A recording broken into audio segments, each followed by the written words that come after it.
Now we've had a brief overview of the elements in the software.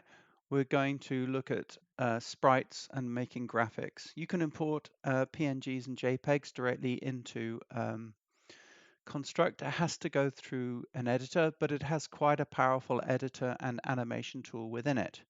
So for me to add any form of object into Construct, move my mouse anywhere over the stage, right click, and touch Insert New Object.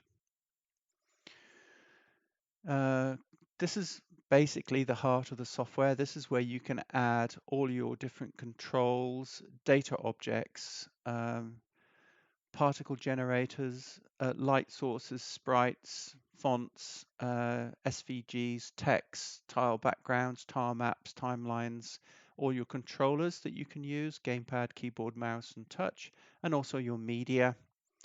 And you can also monetize through here and export to different platforms. As you see, you've got Facebook, Game Center, Google Play, and also exporting for the web. Okay, so what I'm going to do is I'm going to find a sprite.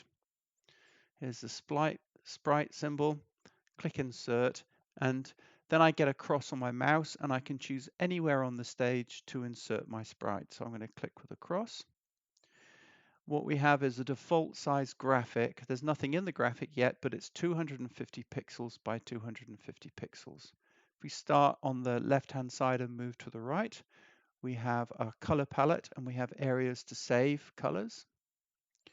We have our foreground and background color, just like Photoshop, and then we have a control center for the alpha factor, how see-through the graphic is or how solid the graphic is, and we can set a hexadecimal RGB or HSL color code here. Along the top, we have some self-explanatory sprites. If you pause your mouse for a little bit of time, it will tell you what each one of these tools does. So down the side, we have a rectangle select, we have an eraser, we have a pencil tool, a brush tool, line tool, rectangle tool, circle tool, bucket filler, pointer tool, eyedropper, image points, and they're quite interesting. That's the point at which the graphic will rotate. And then here we have a collision polygon. This is to enable you to set where the points at which your graphic will collide with other graphics. So along the top is we have load the graphic from your local file. We have save the graphic and the different locations you can save it. And you can set your export image format, PNG or JPEG. Most of the times it's PNG. We've got a cut tool, copy, paste, mirror vertically, mirror horizontally, rotate left, rotate right. We have our crop tool. And we can apply this to the frame or the whole animation. We have a resize tool. So if I want to go bigger or smaller than 250 pixels, I can do it here. I can keep the aspect ratio or not, as the case may be. And then I can apply it to my whole animation. We've got zoom tools, reset zoom tool. We have toggle background colors, background light, whether if it's background, you can then check, see how transparent or how the transparency works with your sprite if you're wanting to do that. And then here we have onion skinning for our animations. Then we have grid systems and a preview for any animations we want to put in here. We can put a single image or we can put a graphic animation in here. So let's draw something. So I can draw a basic shape. Let's use my rectangle tool. I can choose a border or not, as the case may be. I'm not going to have a border. I'm just going to draw a small rectangle. And then I can use my other tools to work on it, or not, as the case may be. I can use Command Z to undo. I can mirror my graphics in various dimensions. And this is essentially a graphic that's ready to go right now. If these are the important things. If I can click on Edit Image Point. So this is the point of rotation of my image point. This is the origin. So if I want this block to stand at this point, then I need to select my image point by holding it. I can have other image points. So for example, if I wanted this block to shoot a bullet from this side, I can right click, add new image point, and then I can click where I want that image point to be. Okay, the next item is the collision polygon. Obviously, I can either set this to be automatic, I believe. So I can guess the polygon shape, or I can set it myself. I can apply this to my whole animation if I want. If I want to make this into an animation, let's go back to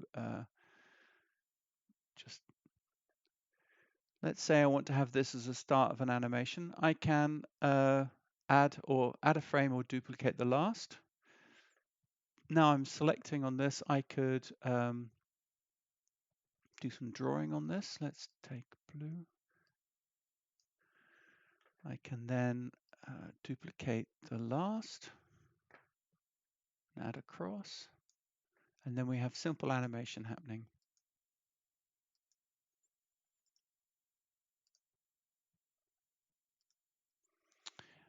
And then if I want to control my animation, if we move over to this side, here's the animation.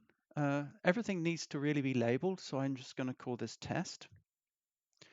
And then down here, I can choose my speed. So let's go 15 frames a second. I can loop it or not. I think I will loop it. And I can do a repeat count if I want to. And I can use ping pong. If you select on different things, you'll get a description of what they are. So repeat count number of times you want to repeat it when it's not looping. What frame number you want to loop it to. Alternatively, reverses the animation. Okay, so that's the image editor. When I close this, it should appear on my screen. So let's go and drag it on. Oh, it appears that I can't see my graphic. There's a simple reason for this.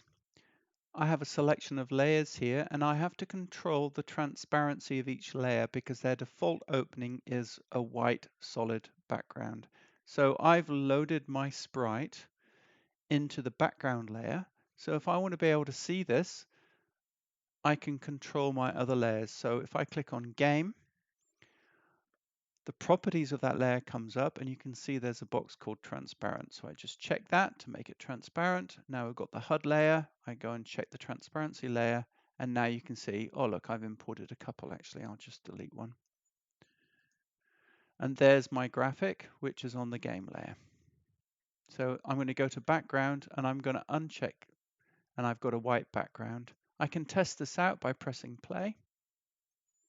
And there's my animation happening. Thank you.